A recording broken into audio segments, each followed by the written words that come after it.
The illustrious Jabba bids you welcome. I'm going to regret this. I'm Pete Mitchell. He's Peyton Jones. And this is the Church Planter Podcast, brought to you by Church Planter Magazine.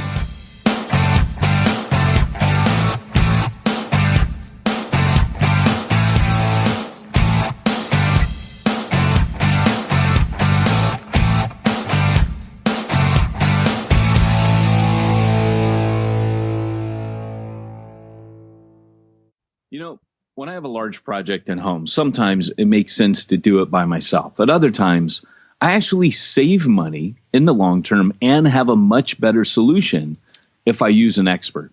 It's really not that much different with church planting.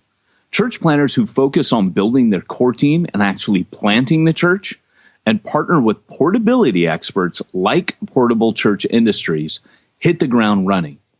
Yes, you may have to raise more funds up front, but let me tell you something. If I could go back in a time machine and do one thing different in all the churches that I planted, I would go back and have invested that money in Portable Church and all of the super cool kit that they give you to make the volunteers and their lives much, much easier. Trust me, your volunteers will feel invested in, and they're going to give you more of what they got.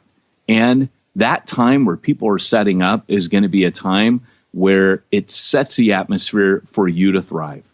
If you're thinking about launching in the next 6 to 36 months, we encourage you to check them out at portablechurch.com. Hey, Church Planter. You're listening to the Church Planter Podcast with your host, Pete Mitchell. And that guy who did the commercial who has the incredibly sexy voice. Pete Mitchell again? What? No, it was me. You know, it's weird. I don't like me doing commercials. You know what's funny? I don't like you doing commercials either, so You're I get way it. better at it, man. You should do that commercial. What I love is that you sold them on a 30-second commercial, and it's 1 minute and 10 seconds. Yeah, we all know what a bad salesman I am. I remember when I was doing clinical troubleshooting. So I started off in Starbucks church planting, then went to being a window cleaner, then could make crazy money as a clinical troubleshooter using my RN.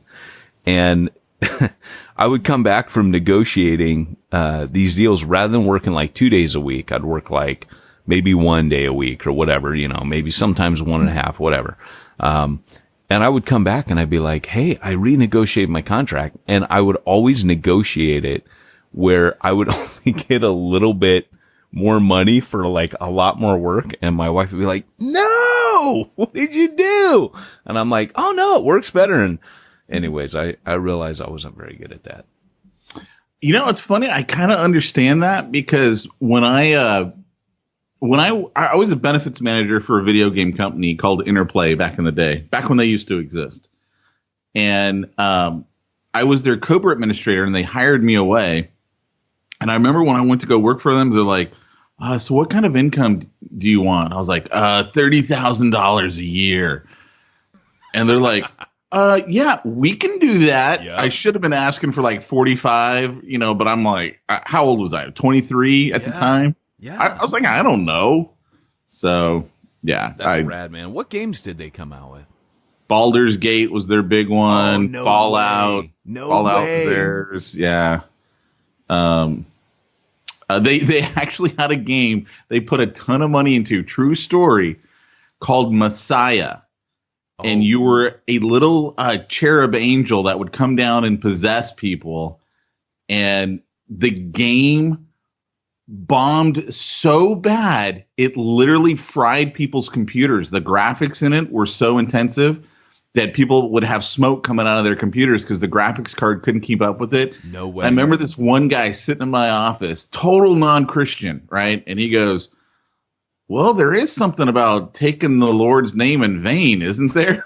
And I was like, yeah, it took a couple $1 million loss for you guys to come to that conclusion. That's right. Don't touch it. Yeah, it's funny, man. I read books. Of course I do, right? I mean, I just read books, but I read books about that era, man, like the early 90s, like when people were making games. that was a rad time to be in the industry, Pete. I read this book called Stay a While and Listen about a game called Diablo and how they were making it. That is a fascinating story. They didn't agree on anything. It was going to be this really slow, like turn-based, like you roll the dice. And one night, one of the programmers just stripped out the code that like gave the pause for the turns for the AI to do its thing. He just stripped it out and took the turn-based system out and stayed up all night like playing this thing. And it was like one command, like he could just strip all that code out of the entire game. Right. Next morning, everybody comes in and they're like, what is this? And it's like, yeah, like just, it's whacking on you. You're whacking on it. You just got to whack it down faster. And, the company literally split over whether or not they would, keep it how it originally was. And of course, this was like a game changer, for the industry. And also, they were kind of working with Blizzard Entertainment at that time. It was a different company. But they ended up, forming a partnership and then, absorbing into Blizzard. But that was what funded World of Warcraft. I mean, was that guy's just experimentation that night. So Church Planner, I just got back from Exponential, West, and, so many of the great conversations were about experimentation and implementation. Innovation. I'm just saying. Oh no. I know where you're going with that. I'm just saying. All right. Well, we had a really cool bunch of conversations, but one of our conversations took a bit of a bizarre turn. Go on, Pete. Should we tell people? Okay, first of all, if you're new to the Church Planner podcast, we're going to have some church planning goodness in there. Yeah, we're actually going to give a little bit of a breakdown of Exponential and some of the good stuff that came out. So, yeah, so this is a little part that we like to call Smack Talk, where Peyton and I like to catch up in each other's lives, and you get to be a fly on the wall and listen in. And unfortunately, right now, our sound system is broken. I can't hear any of these great sound clips I'm playing for you. What? I just happen to know that I'm hitting the right buttons, and they should be playing. So Peyton gets to hear them. Yeah. Well, I think this may actually be a bit of punishment for Pete. Talk about divine retribution. So we always pray before the podcast. And so I haven't had much caffeine this morning. And so I start to pray and I go, oh, well, God, my brain's not working so well this morning. God, I'm not, there's times where like you can't wax eloquent in prayer. And this is definitely one of those mornings. And so I give this kind of like hobbled together, like, tattered and frayed, 2x4 prayer that's, dunk, dunk, dunk, couple nails. And right as I finish, the sound clip rushes in, like I go, amen. And he goes, mia, that's a spicy meatball. Exactly what he does at the end of my prayer. And then he goes, hey, is that actually okay? Like, can you imagine if that became a thing in church where like you were praying and what? I hit it, man. I'm not only the heckler president, I'm also a client. Oh, I'm just saying. Wait, here's the what? Here's the full what? What?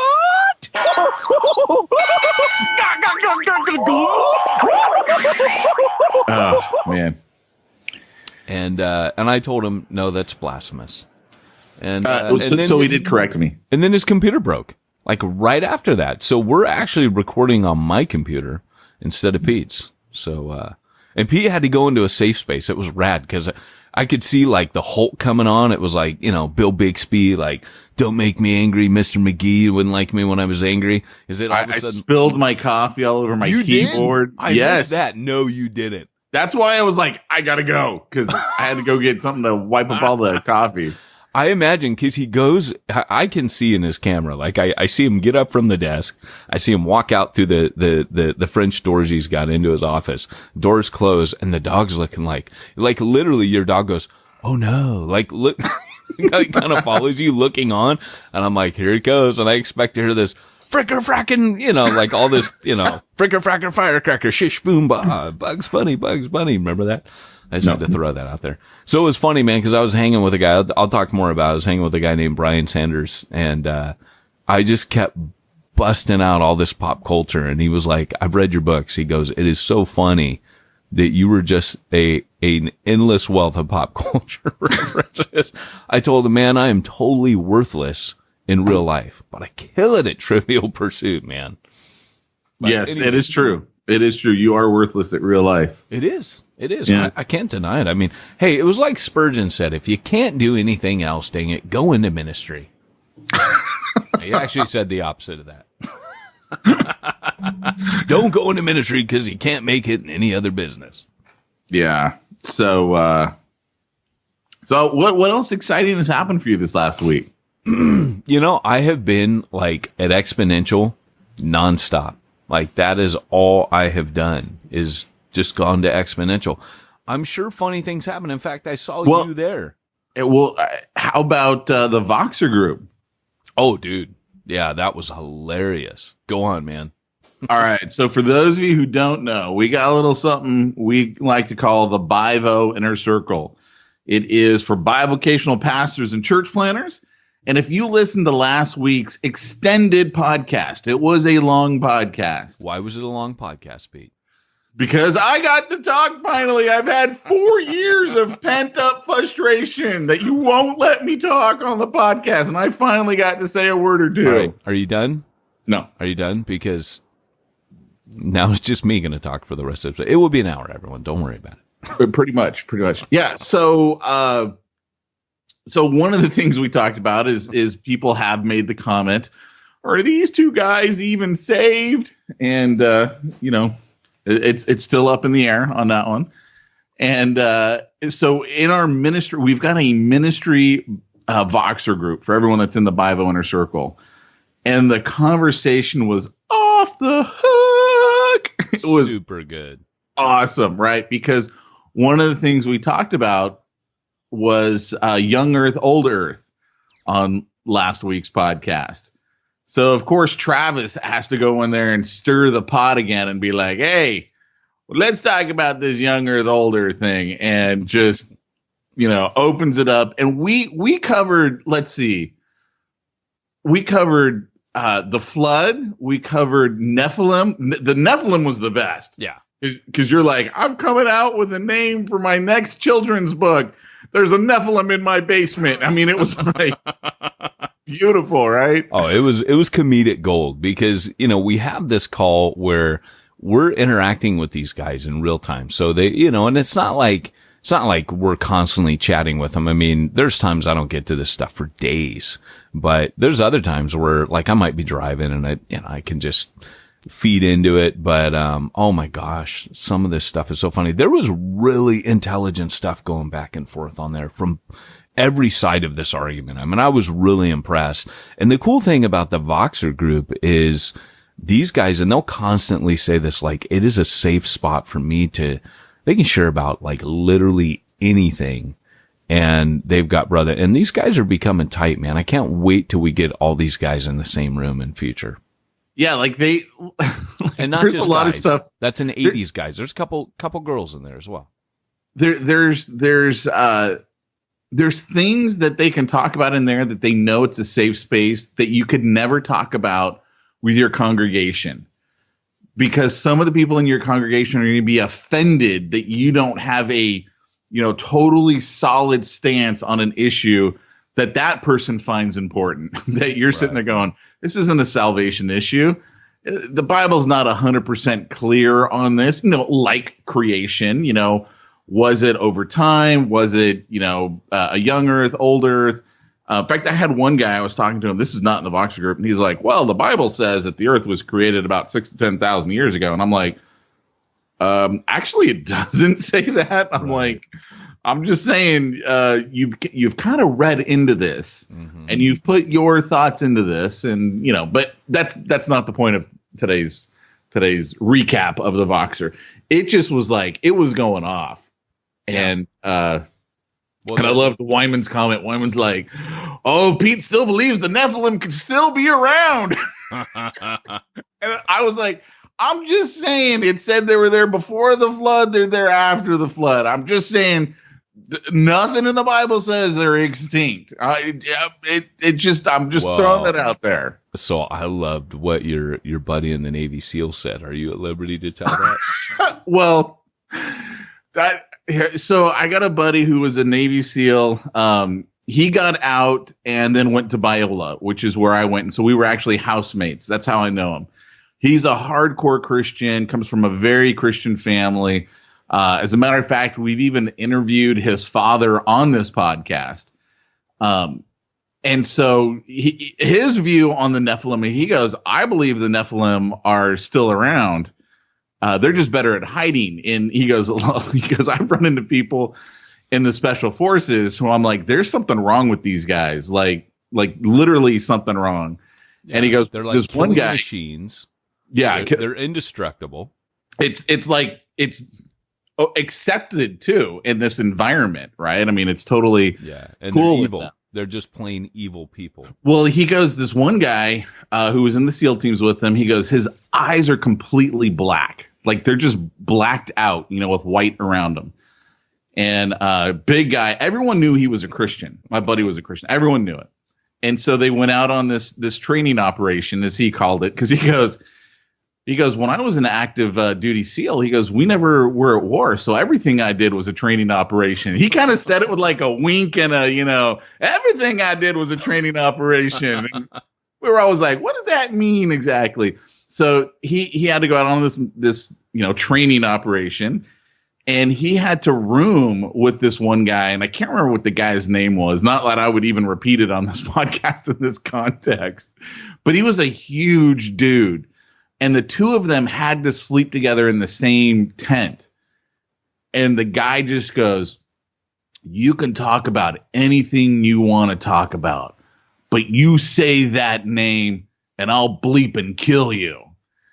And so what he was talking about is you just don't say the name of Jesus. And I go, so did you say the name of Jesus? And he goes, nope. And we had to clarify, didn't we? We had to clarify on the Voxer because someone goes, well, I think it's interesting. Pete still believes that. You're like, no.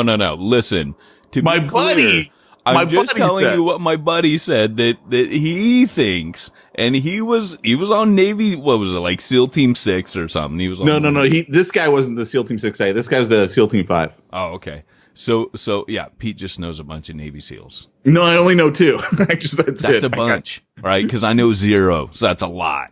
So, but I'm teasing. But the funny thing is, I came in and I'm like, well, actually. Well, all I was pointing out is like the Nephilim are mentioned twice in the Bible, once in Genesis, once in Numbers, and the time in Numbers it says, oh, and they gave us a false report. And they said there are giants and there are also Nephilim. It didn't say the Nephilim were the giants, and it said it was a false report. So I'm just saying. Hey, Pete may not be saved, but he is biblical. At best, he is biblical. That was David's comment. He goes, I am so overwhelmed at the depth of your knowledge of quantum physics and theology. Oh my gosh. Yeah, no, it's so fun, dude. Like these conversations are so, cause you're like, look, in one sense it could, look, we won't go into all that age of the earth, but you're like frying people's brains at one point. And it was great. No, I was just because it was funny because Travis is a young earther. And I go, well, actually the way that he described it, it's entirely possible in some theories of quantum physics for that to happen. Right. So I was just like pointing out, I go, that's why I've said on the podcast, I actually don't have a problem with a young Earth and an old Earth because in some parts of quantum physics, both can be true at the same time simultaneously. And I've never explained it on the podcast, those theories. Yeah. So I was just explaining it to it in the Voxer group and, Well, what's rad, man, is when we got to the Nephilim and I jumped in and said, well, actually, I think I think the Nephilim are here and they're Bigfoot. Oh, that's right. And that took the conversation a whole nother realm. And by the way, total disclaimer, if you're a first time listener, that's a total joke, by the way. Like, we're not flat earthers on here. We do No. We know that the Nephilim are Sasquatch, not Bigfoot. Come on. Yeti. Come on. No, they're Yeti, Pete. What are you talking about?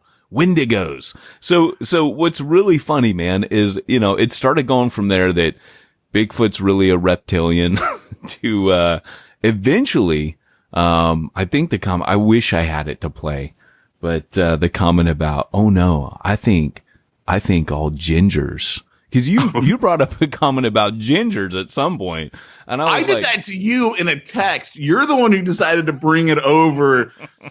Because I was watching a TV show. It will remain nameless for the sake of this podcast. And because if you mention that, they'll know you're not saved. Oh, I know. That's right. And the guy goes, all gingers are kissed by fire or something like that. And so I was like, oh, greatest line ever. And I text it to you. And then you bring it over to the Voxer group. You send this line, gingers are kissed by fire. And it's like, like dragon fire or something. It was so funny. And I go, so I bring it in. I go, actually, Pete does believe that gingers are hiding here, or, that Nephilim are hiding here. I told you I don't have coffee. And he go, I just start like making this big elaborate thing. Oh, Pete knows real well. Oh, gingers are the Nephilim. Yeah. They're less than 1% of the population, gingers. They have, resistance to drugs. He sends me this big chart, that's great. It's an infographic. It's the greatest infographic for redheads ever. Cause it's like, it goes on to describe that we are technically genetic mutations. We are freaks of nature. We make up 1% of the world's population. The fat of gingers was used in like the 1500s for certain poisons. I mean, it's just like creepy. It just goes through like all these crazy facts about us redheads. Now you know why Pete is toxic. So your point of gingers being Nephilim, hey, who knows, right? Yeah. Who knows? Hey, man, you never know. You guys could be the Nephilim. We got red hair. Why do we have red hair? Because we're from hell. Yeah. Hey, and that's where Nephilim in My Basement gets its premise from, by the way. And I don't know what direction I'm going to go with this children's book. I figure it could be, Nephilim, ginger-haired Nephilim, reptilian, Wookiee, Yeti, something like, I don't know. I really like the title Nephilim in My Basement. Do you own that URL? Yeah. NephilimMyBasement.com. I'm going to go buy it right now on GoDaddy. That way we don't have to add book to the end like I did reachingtheunreached.com. reachingtheunreachedbook.com. You jerks, you bought that already. So, anyways. Yeah. Well, should we get into, today's topic? Yeah. So, you and I were at, Exponential. You were actually at Exponential. I went to Exponential just to meet with a few key peeps. And it was during one of those meetings that, I learned about a new exercise program I'd never heard of before. It was a little something called goat yoga. Did you? Okay, so here's the conversation, right?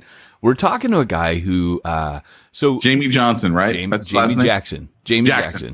He's got, he's like the COO of the church, that Exponential came out of. And I just Passion for Planting. Isn't that the name of their? No, that's a network, but the church, is it like New Life?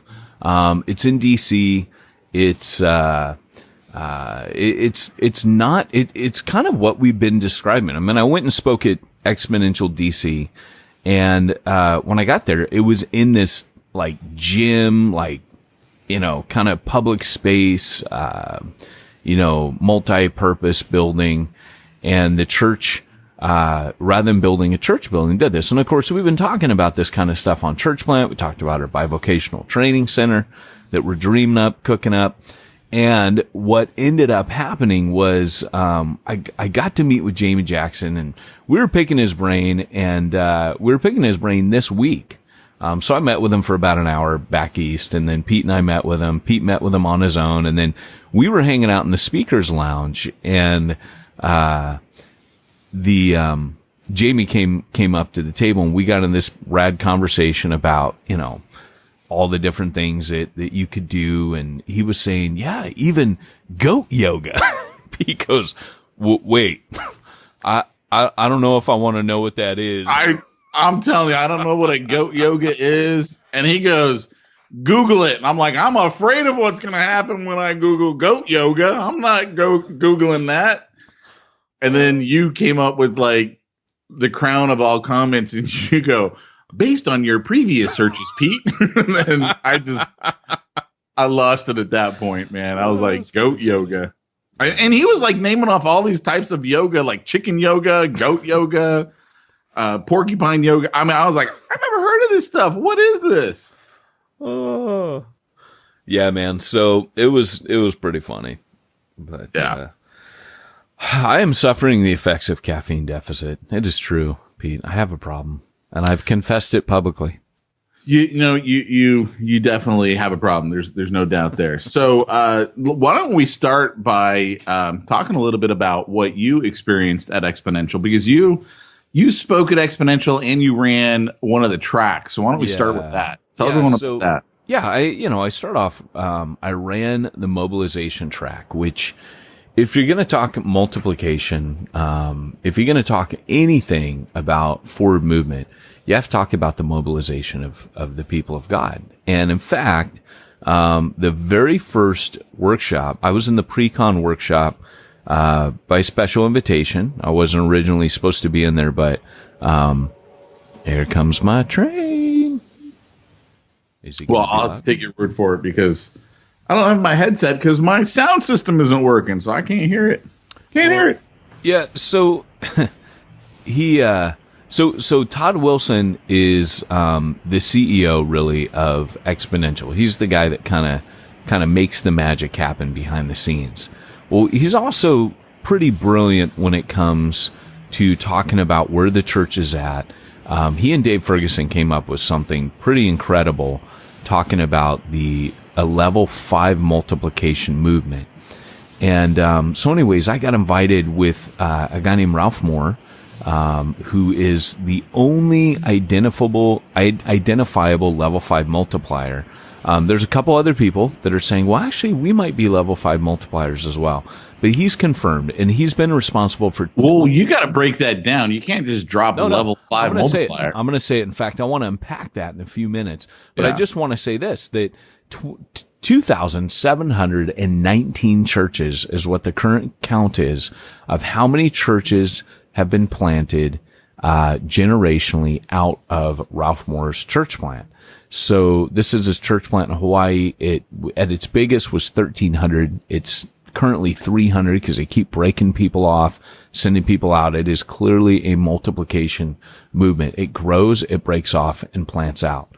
And he also, but these are generations. So he was like, I don't know all 2,700 church plants. You know, I had to write all of the church plants that we planted and ask them how many they planted. So this would be like second, third, fourth generation. And when it becomes a level 5, the definition of a level 5 multiplication movement is that you can't keep track of it. Multiplication is happening exponentially so that you can't keep track unless you really, keep gathering reports like he did. So he wouldn't have known the impact that he's had. Now he's currently, discipling and planting out. But when he gave the secret to it, it was literally discipleship. He just said, I just constantly disciple people. And he had 3 different ways of doing it. He's like, I disciple 12 people here. I disciple all my leaders of this. I disciple this. I disciple that. It's discipleship. And so mobilization is really a result of discipling people well. And where we often go wrong on discipleship is we equate discipleship with teaching. Now these are my kind of 3 formulas for discipleship. I think the 3 ingredients are time, life on life stuff, just spending time with people, your day to day. Teaching, which is what we tend to call disciple. We say we have a discipleship group. That means you meet with someone for an hour on Tuesday night and you go through a book together. Okay, that's an element of discipleship. Not going to knock that. That's rad. But that's only the teaching leg of the stool. And then the third part of it is maybe the mobilization part of discipleship. And mobilization is you're equipping them to do the works of the ministry. Now, one of the things I really appreciate about the pre-conference was, as Todd Wilson and another gentleman by the name of Bill Kokenauer, he's also one of the leaders of Exponential, works behind the scenes a lot. Bill and Todd were kind of really bringing up the fact that the major shift in church happens when the leadership says, when they shift from we'll do it, you help, to you do it and we'll help.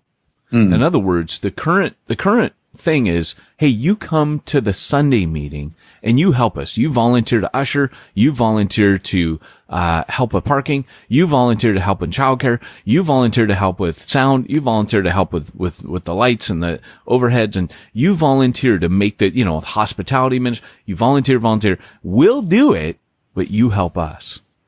And mobilization is really when a leader says, I'm just here to help you while you do ministry. I'm here to equip you. I'm here to empower you. What do you feel called to do? And a lot of the church planning that we do, and I coached a church planner, funny enough, on the way back last night, from driving home from Exponential. He and I were chatting, and he's going to come to the San Diego area. And, everything that he was saying, was really geared around his service. And so I issued a little challenge, and first I had to tell him, I said, hey, because it was a contact through Mac Lake. I said, did Mac tell you, like, my philosophy of ministry? Did he kind of tell you, like, how I work and how I operate and how I plant? Did he tell you anything about me? Have you listened to my podcast or read any of my books? And he said, no, Mac said, you're an animal, was the words. I don't know what that means. But I said, well, look, it means Yeti. Yeah, was he calling me a Nephilim? I'm not saying he wasn't. That's all I'm saying. So I go, here's what I want you to do. Think about the British, right? When the prime minister gets elected, his political party comes to power with him. He forms a cabinet, but he also takes all of the people that didn't win from the other parties, the experts on their teams, and he creates what's called shadow cabinets. So the shadow cabinet would also be advisors, but from the opposing side, so that he's not overlooking some key things. So I said, look, I'm going to think of me as your shadow cabinet advisor. I'm going to tell you the opposite of what everybody else is going to tell you. But if your goal is to create a big church, listen to those other guys. If your goal is to reach lost people, listen to what I'm saying, right?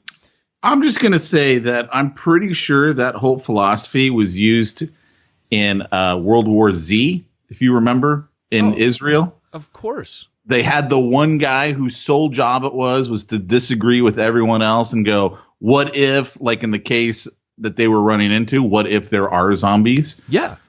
That's exactly what a shadow cabinet's for. And so, I just said, just consider me like your shadow counsel.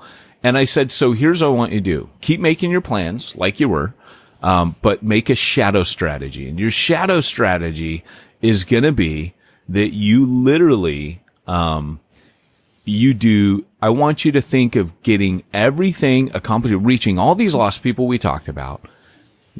But the rule is you can't do a Sunday service. And he goes, oh, wow. And I go, yeah, that's a paradigm shift. When you come up with a really good strategy and you tell I'm not saying you can't do a Sunday service. I'm just saying you make a second strategy. What would I do to reach all these lost people if I wasn't going to start a Sunday service? And I said, come up with something. When you come to San Diego, we'll talk and go over that. Because once you get that down, that's where people don't do it. So the mobilization part is that part, because that's the part that's really going to reach lost people. Not what you do in the building on a Sunday. I do it. You help me. It's every other time except for that 1 hour. It's what you're doing. And if the church exists to equip you, that is mobilization.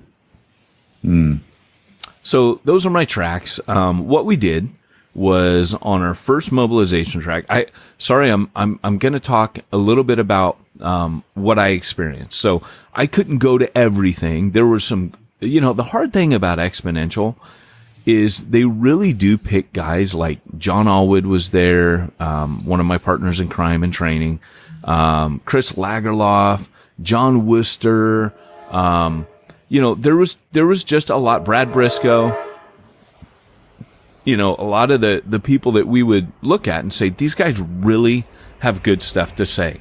And so, but the part of the hard part is you can't be in all their sessions. You just have to kind of pick it. But anyways, I was busy during most of these times, where things were going on. So I can only talk about mine, so I apologize for that. But, you should definitely go to Exponential. And here's the cool thing. Let me say this. I'm going to break down that level 5 stuff, in a second. And then I want to talk about where they're going for next year, which is called Hero Maker, which is just, I'm actually wearing a Hero Maker t-shirt right now. That's just my I know. I actually just assumed it was your only clean t-shirt, and that's why you were wearing it. No comment on that. My clothes are packed up. I know we've kind of passed by Smack Talk, but your Hero Maker t-shirt comment just reminded me of that video I sent you on Facebook. Which one? The dinosaur costume. Oh my gosh. Why did we not have one of those for Exponential? So if you're a longtime listener of the podcast, Peyton loves dinosaurs and Jesus. And so everyone else finds it disrespectful when they have Jesus riding a T-Rex. He thinks it's the coolest thing in the world because he loves both. Yeah. And someone created a Halloween costume where it looks like you're riding a dinosaur. And so my comment to Peyton was, what if you put a robe and a sash on? There you go. You got your Halloween costume. Oh my gosh, but this dinosaur costume is so rad. Like my kids are all dressing up like Star Wars, right? Luke has Poe Dameron's outfit. No way. He looks like an X-Wing pilot. Dude, that's so rad. You got to take me a picture of that. And here's the other cool thing. So my wife's going as Girl Boba Fett. Oh, isn't that a cool costume? She goes, what do you want me to be? I'm like, Girl Boba Fett. Cause they have that costume. So. Girl Boba Fett. And I am Kylo Ren, I might add. Wow, we really sidetracked back into Smack Talk easily. I told Jamie, I'm like, can I get a size? Because I'm a big guy. I'm like, can I get a Darth Vader outfit my size? Because I would so wear that. Yeah, you totally could, dude. I'm just saying. Dude, you can be whatever you want, man. So anyway, back to your level 5. Yeah. Lib's gonna be Rey. Oh. Yeah. I have the Kylo Ren costume, by the way. What's Eden? From Nam. Oh, well, Eden's the rebel. So in my heart, she's Jan Durso, but she's gonna be a My Little Pony. So she's the rebel. She will represent the Rebel Alliance, rebelling against the Jones family. She's 4, and she'll be a My Little Pony.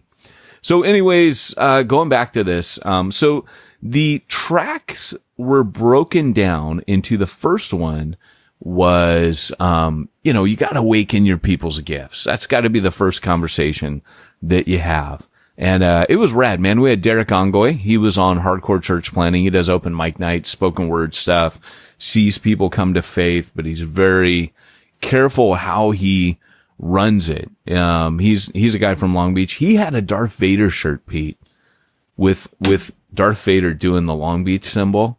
It was so rad. And it was like Empire, cause that's like the company, And, so anyways, he did a spoken word, talk a little bit about what he did. And then I had a guy named Brian Sanders, did a hardcore with him. I don't know if that interview ever saw the light of day. In fact, I was just thinking, I've never heard anyone comment on that. So I got to go back and check the files, make sure I actually got that over to Travis so we could have that. But well, I know you did because it's actually, the transcript of it, at least, is in our kit that goes out to Bible Inner Circle members. Oh, okay. Yeah. Well, Brian Sanders is quickly becoming a friend. It was funny because I texted him at one point during the conference. He's like, oh, I'm up in the speaker's lounge. And so when I walk in, I see him going into the bathroom. And so I followed him in there.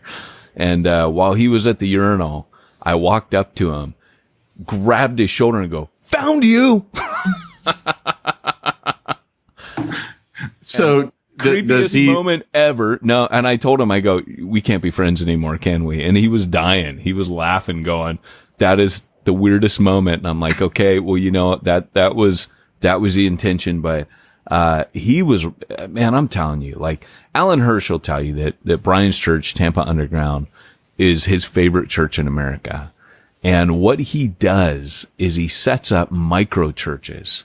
So it's kind of, think missional communities, but micro churches. What he does is he takes mobilization to the umpteenth level by basically telling people, what do you want to do? Like what Brian does is there's a guy who talks about how that, during the our parents' generation, it was, what you could you could own, it was your money, it was like, your property, you were defined by stuff, and he goes, and in this generation now, there's been a shift.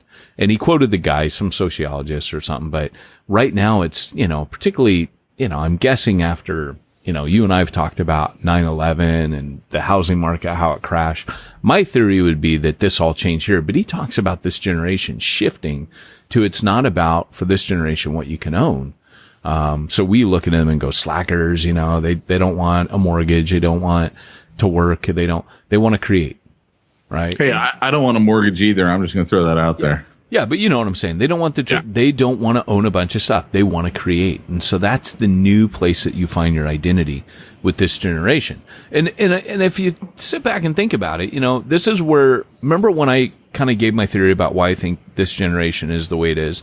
It's because I found myself, grumpy old man, being mad at millennials all the time.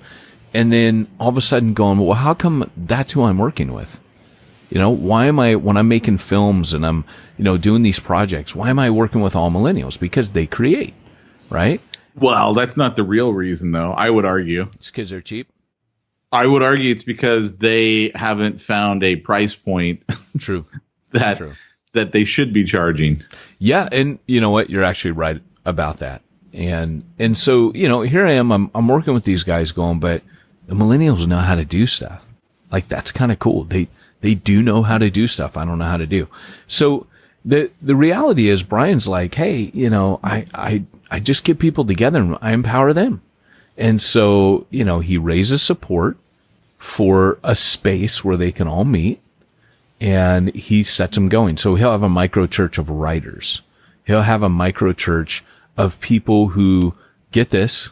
He shared this in one of our sessions. Cause I was like, when they gave me the track, I could either like hog all the sessions, or I could grab people that I felt, you need to listen to this person. Like, this person is going to say things I'm not going to say.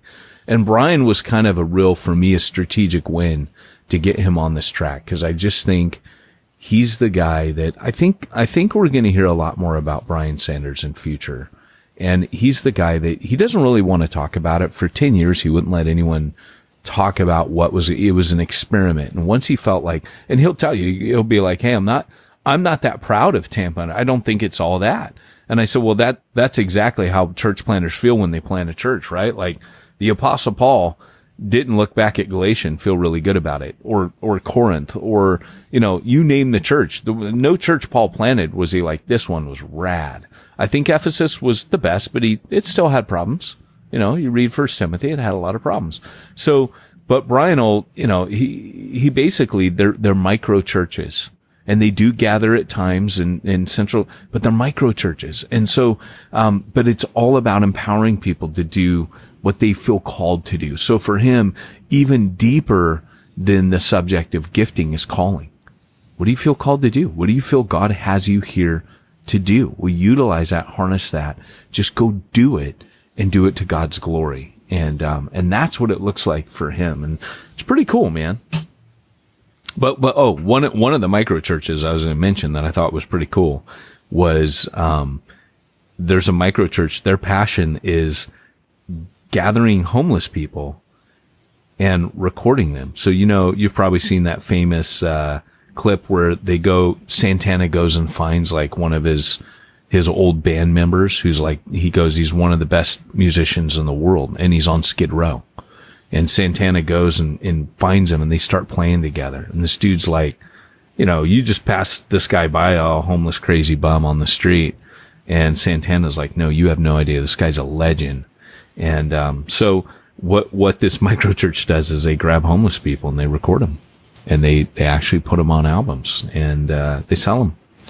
And they use the profits, proceeds for I don't know what, but pretty cool, man. What is a microchurch? How big is that? That's a good question. He kept calling them microchurches, and a lot of times it'd be interesting to sit down with Brian. This is kind of like in the heat of the moment. Like he was just kept saying, well, I would call them microchurches. And we didn't ask him like, hey, define that. You know, I don't know what he means. In fact, that's kind of the cool part about this week is I spent a week with him and just getting to know him as a friend, you know, and just pick his brain. And so it'll be an ongoing conversation for sure. But yeah, so that was our first one. Our second one, we had, a guy named Bo Crisetto. He runs ReleaseTheApe.com, and he's with InterVarsity. And he did a whole, session on how to talk to people. So once you discover people's gifts, then the natural progression becomes, how do I have gospel conversations that aren't weird, right? Like, how do I get to the cross? How do I get to Jesus? How do I have these conversations? And Bo's got a strategy, that he maps out in a book called Beyond Awkward.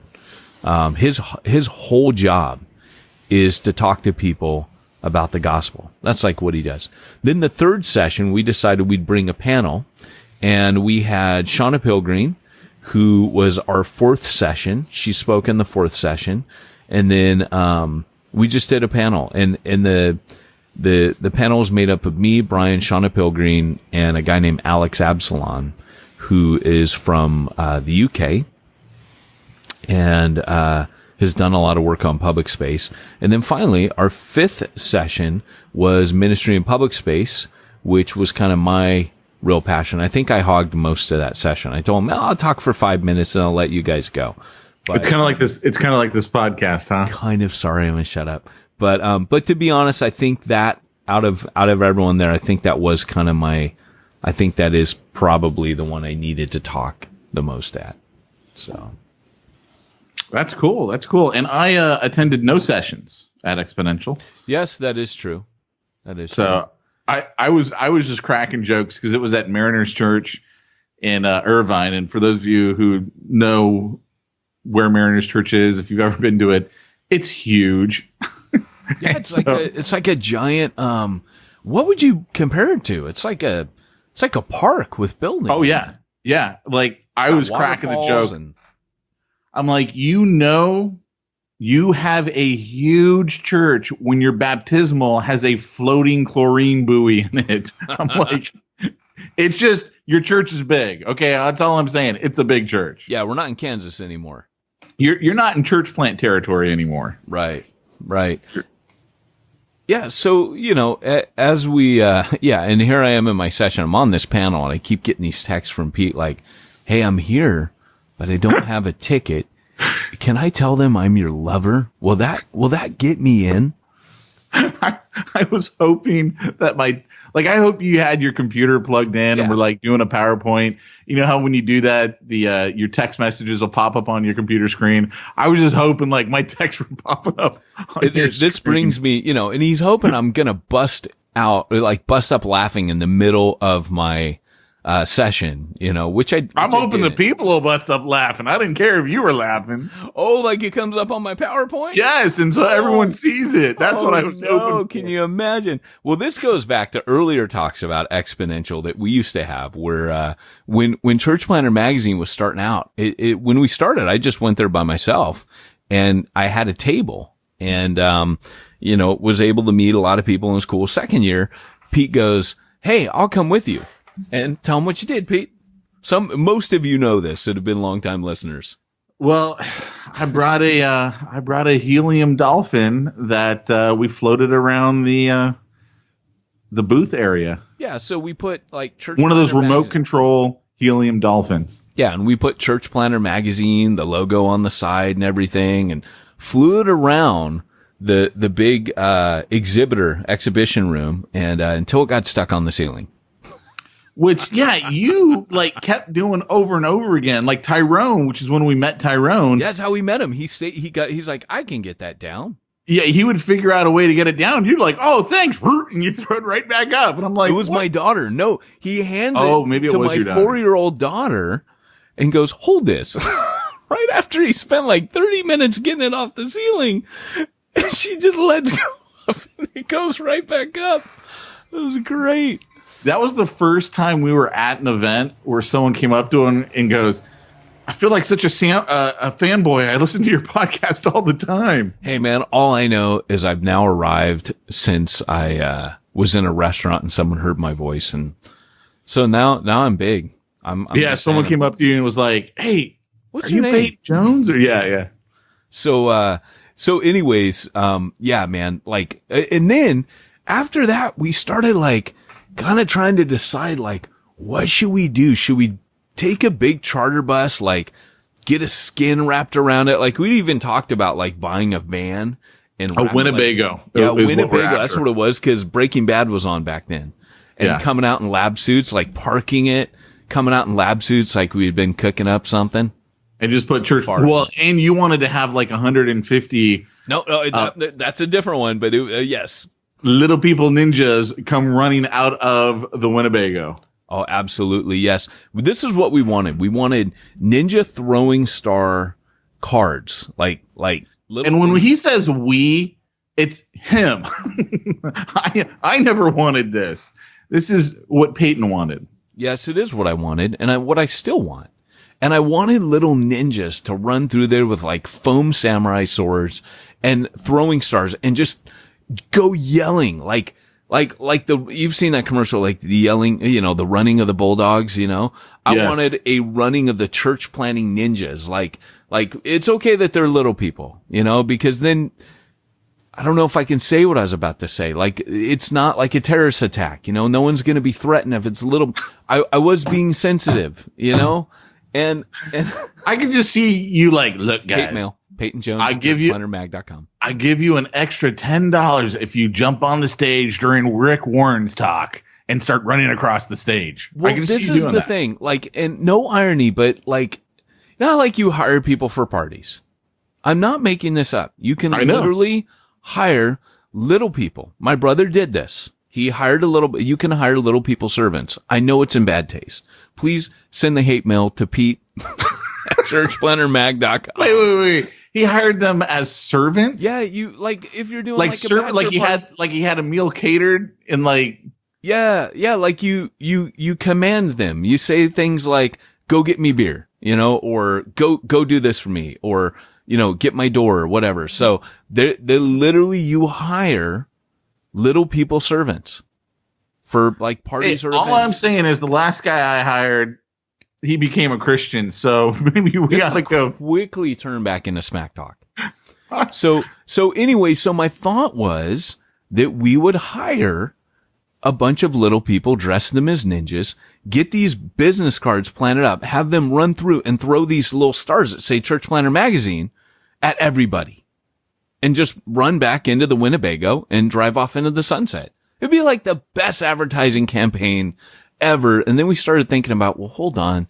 They do have security, and it would, even though it would be a rad stunt. Yeah, but they can run through their legs. It's cool. Security's no problem. You didn't say that. So, okay, now everything I've said so far, no, that's not true. Everything I've said so far is wrong. But I've been trying to not be wrong. I'm saying facts.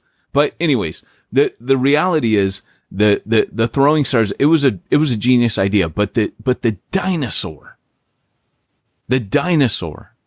can you imagine getting on that dinosaur costume and going around like that? That would just... I will be honest with you. I kind of am thinking maybe I should buy this. Oh, please buy it. Can you please buy one? I can write that off as a business expense. Buy two. We'll go together. We won't even say anything. It'll just be like, we'll just have a Church Planner Magazine t-shirt on, and then we'll just show up to the actual, event wearing a dinosaur. And we won't even it won't even, you know how you went, on. you know how you went and you spoke at that Reformed conference? Yeah. I'm just saying, if you showed up on stage in that, my life is complete. Dude, you just got to dance. It's the dance moves these guys are doing when they're wearing this thing. They're boogieing out. And it looks, just because you guys haven't seen this thing, you got to post this in Church Planner Magazine Facebook. It looks like your body, like you're riding, like you have these tiny legs. It looks like you're riding horseback on this like T-Rex. It's so rad. But these guys are doing all these rad dance moves. It is the funniest thing. I kind of want to get one for Halloween. I am like this close to getting it for Halloween. Oh, come on, dude. That's what you need to be. But I think I might be Vader only because Luke is Poe Dameron. Yeah, I gotcha. So back to church planning. That was, see, it's the smack talk. This is because it's been long, Pete. So, anyways, couple minutes. I don't have a timer. My system is not working. Oh, we got tons of time. So back to the level 5 multiplication. This was a real big takeaway for me in the pre-con session. And this is the second time I heard it because I heard it in DC, but it is so important to realize, like, I love the work that these guys have done. Number one, they talked about a level 1 church is a church in decline. They basically, they drew 3 circles and they said, you've got, think of it in the terms of, the 3 symbols. In each of the 3 circles, they drew a mathematical symbol. In the first circle, it was the minus sign. In the second circle, it was the plus sign. And in the third circle, it was the X or the multiplication sign. And they said, look, think of it this way. There's 3 churches are doing 3 things. Either they're in decline. That's the minus sign. They're growing by addition, right? That's the plus sign, the second circle. Or they are growing by they're multiplying. And then what they did is said, but truthfully, there's a circle in between each of these 3 circles. And so now all of a sudden you see 5 interlocking rings. And they said, so level 1 church is church in decline. It's subtracting, right? Shrinking every year. The second circle overlapping is a church that's plateaued. It's neither minus nor plus. It's a plateaued church. It's a church that's just staying the same. Maybe it's got 50 people. It's had 50 people for years. It's going to keep having 50. Then it said, then you got your addition. Now this is level 3. All you're existing to do is add more people to your number. And then they said, but then there's another one. There's a church, and they said it's only, a very small percentage of churches that are actually, doing this. It's less than 4% of the body of Christ, of churches out there, are planting out. That's crazy. Yeah. So so the fourth circle was in between the addition and the multiplication. It was planting, but that still is kind of, it's kind of like you're multiplying, but you're just adding a couple churches. A lot of, satellite campuses might come into that category. And then, of course, and what's rad is, Todd Wilson we've interviewed him a couple times on Hardcore. He is a nuclear engineer, so he's really using his engineer brain here. But then in the 5th, that's that level 5 where you're planting churches that multiplication is so hardwired into the DNA that if you were taken out as the leader, like say me, I leave, church planting keeps happening. And I can honestly say that in each of the churches that I planted, when I go, that stops. And probably, in times past, I've kind of been like, hey, I'm the driver. I'm the apostolic guy. Of course, I need to be there for that to continue. But when I leave, I still feed in and challenge them. So, Refuge Long Beach, we've possibly got Mike Bonomo coming out in future. So, but that's if I'm connected with it and I'm driving towards that.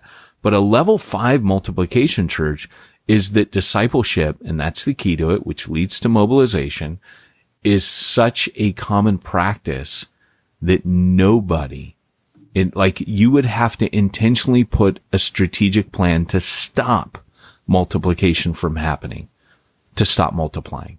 So it's out of Ralph Moore's hands, the multiplication. It's exponential growth. He can't stop it right now, right? And it's such a rad, like I just feel like my vision blew up, recently with Exponential. And what's really cool is next year's theme. So this was dream big, like think bigger beyond your church. Dream big. Look at a guy, Ralph Moore, 300 people in his church, but he's not just made disciples. He's made disciple makers. And that's a whole nother conversation. And so how do you make disciple makers? That's what Jesus did. He poured into 12 guys. He didn't just make disciples. He made disciple makers. And so hero maker is a topic I'm super excited about for next year because, that is really what it's all about. For me, church planning stopped being about reaching the lost years ago and became more about training others. And that's what we're going to need in the future to see this kind of multiplication. A hero maker is someone who says, I must decrease, they must increase. A hero maker is someone who says, you can do it, I can help you. Rather than me being the big guy and me wanting all the accolades and people looking at me, look at me, listen to my sermon, watch me preach, come to me, I'll do it, you help. It's, no, I'm going to empower and equip you. And that's what Ralph Moore does. That's his hobby. That's his ministry. And that's why he's seeing that growth. So hero maker, that's going to be the new one, man.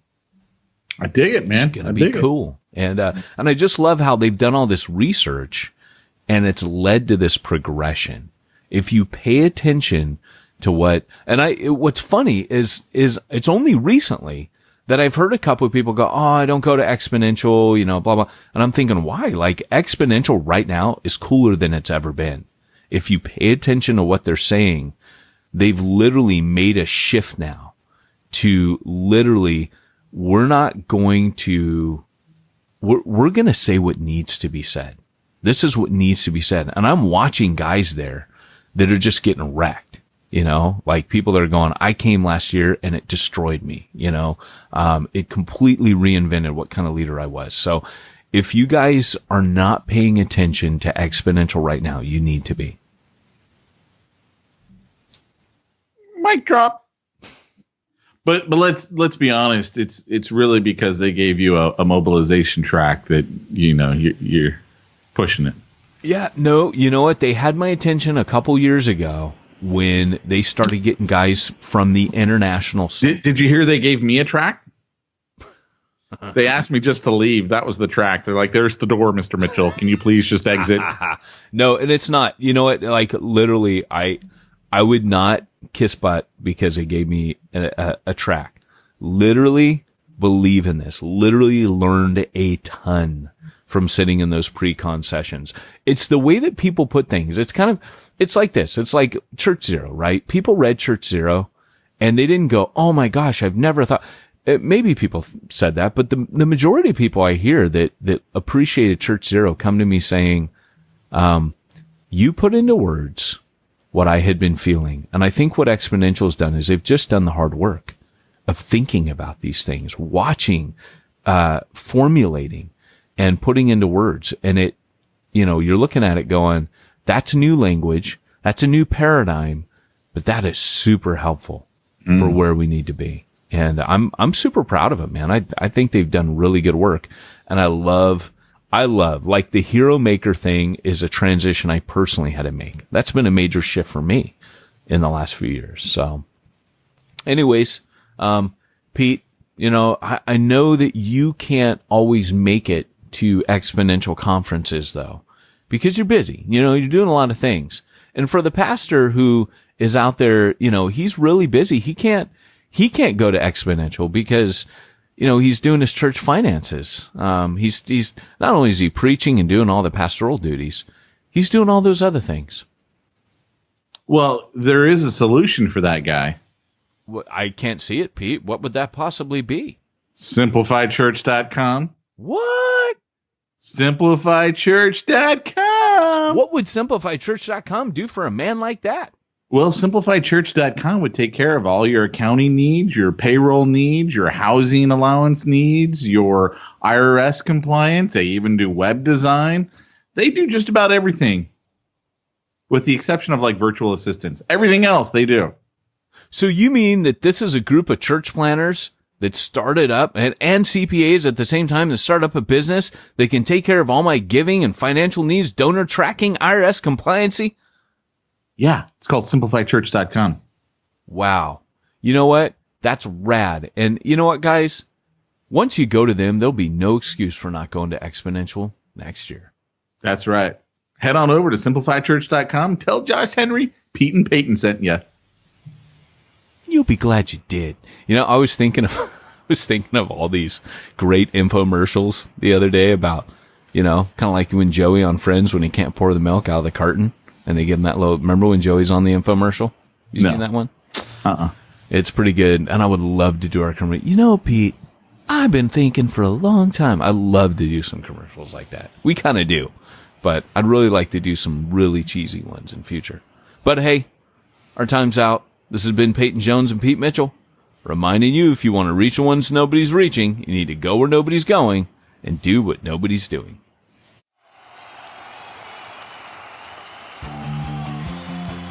Thanks for joining us for another weekly episode of the Church Planner Podcast with Pete Mitchell and Peyton Jones. We'd love to hear your comments on this episode of the Church Planner Podcast. Visit us online and let us know what you thought at churchplannerpodcast.com. If you subscribe to us via iTunes and have enjoyed the podcast, leave us a positive review. The more positive reviews we receive in iTunes, the more iTunes will promote us to other church planners who would benefit from this show. This podcast is brought to you by the Church Planner Magazine, which is available in the iTunes newsstand or online via churchplannermagazine.com.